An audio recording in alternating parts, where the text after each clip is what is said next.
guys, I hope you're having a good day because I am. Today I want to wrap my thoughts around one of my favorite quotes from my favorite writer yet, Jim Rohn. He says, if you really want to do something, you'll find a way. If you don't, you'll find an excuse. And that brings me to an experience I had last year. So I have an NGO. It's called Inspire Today. What we do is that we support young menstruating girls with sanitary towels, bathing soap, panties, and a few things they need so that they can stay in school, because we are determined to help achieve the Sustainable Development Goals 3 and 5. And so we did a story last year. We went to donate to about 1,000 girls in a certain community. And when we finished, the story aired. And I got a call from a pastor's wife. So for instance, if maybe the school is a church school, so let's say Anglican school, and we got a call, I'm not saying it's an Anglican church, but we got a call from that church that says that, oh, Etonam, we saw you donate to our school, and we just thought that we should be able to support you because what you're doing is good. I was very excited. And so she told me that there was a conference for all women in the whole of Greater Accra. So they will all converge at one place. They wanted me to come and do a presentation to the women so they can donate for my next support that I was going to launch, which was in 3 months. I said, okay, I was really excited. So I put in my document, I put on my stuff, I did a great PowerPoint presentation, and then I went to the church. When I went there, it was a lot of women. I mean, roughly about 5,000 women, because it was the whole of Greater Accra. And I did a good presentation, I guess, because when I was done with the presentation, the women were touched and they wanted to give us money immediately. So they were asking for the Momo number and then our account number. Then the Osofo's wife said, oh, they don't want to give it individually. She wants them to put it together and give it as a group.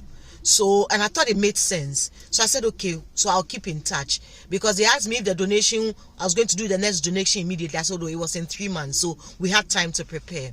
So she made sure I didn't take anybody's number from the church. And I wasn't really thinking of taking anybody's number. So because I left everything to her and I knew they were going to mobilize the funds. So I was preparing, and I'm preparing, speaking to my other sponsors and prospective sponsors.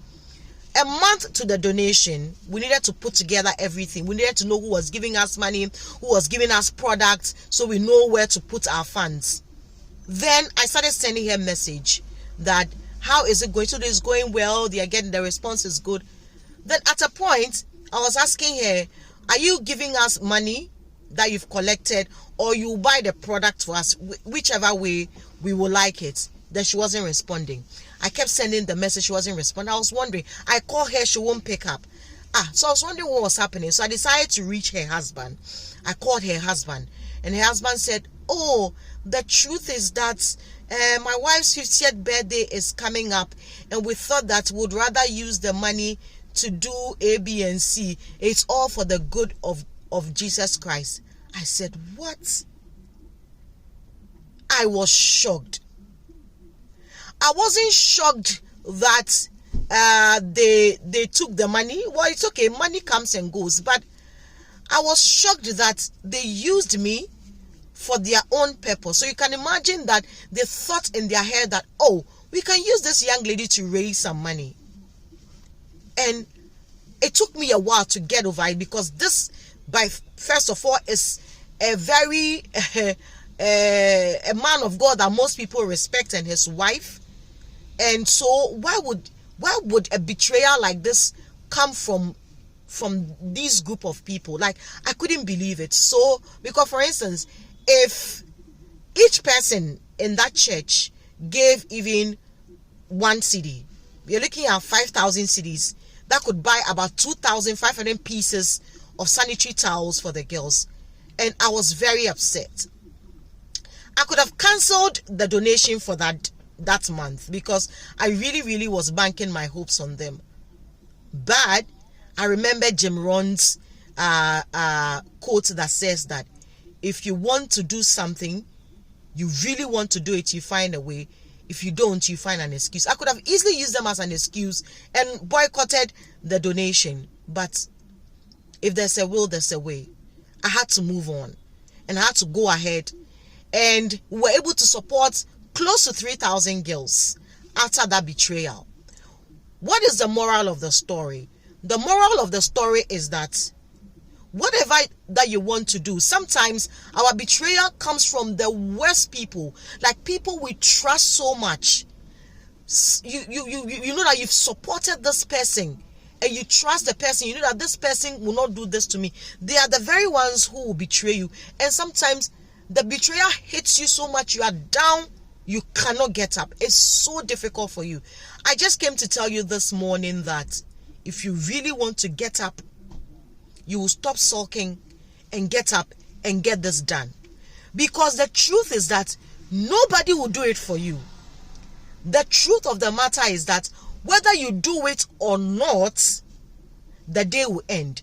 The day will not stop at midday and say, because you haven't done something, we are waiting for you. No, the day will end. So you ask yourself that, yes, I know that I have been broken. Yes, I have been betrayed. Yes, things are not going well for me. I have lost my job. I didn't expect to be, for me to lose my mother or my father. Like, things are not going well for me. But what can I do with the situation I have? How can I turn it around?